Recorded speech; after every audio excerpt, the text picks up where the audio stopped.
Israel अपने मददगार America द्वारा खुले मंचों से कही जाने वाली बातों को भी अनसुना करते हुए हमास और हिजबुल्लाह से युद्ध जारी रखे हुए है।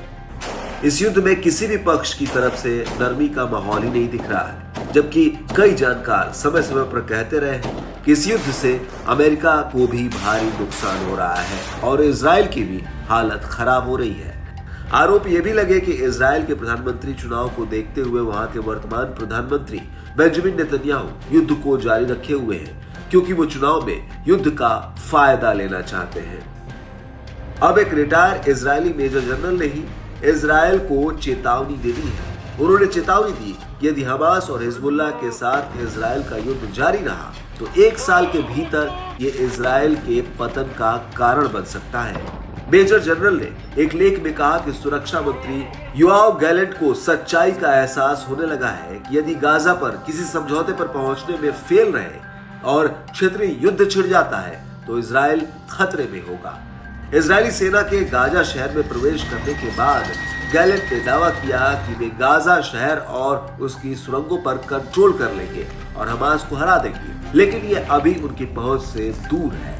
उन्होंने कहा कि मुझे लगता है कि गैलेंट को अब एहसास हो गया है कि युद्ध अपना उद्देश्य खो चुका है और इजराइल गाजा के दलदल में डूब रहा है, वहां अपने सैनिकों को खो रहा है। ऐसे में हमास को उखाड़ फेंकने का लक्ष्य दूर दिख रहा है।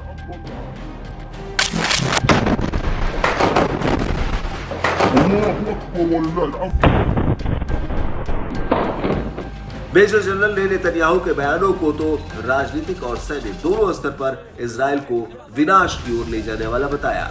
उन्होंने इजराइल की वर्तमान सैन्य स्ट्रेटेजी को भी कमजोर बताते हुए कहा कि 8 महीनों में भारी बमबारी के बाद भी हमास के जमीनी सुरंग नेटवर्क काफी हद तक बने हुए हैं और इन समूहों ने अपने रैंकों को फिर से भर दिया है। दूसरी तरफ इजराइल की बात करें तो उसके गोला बारूद खत्म हो रहे हैं और अब एक बार फिर वहां के लोग सेना में शामिल होने से दूर भाग रहे हैं। ऐसे में इजराइल के सामने चुनौतियां कम नहीं है।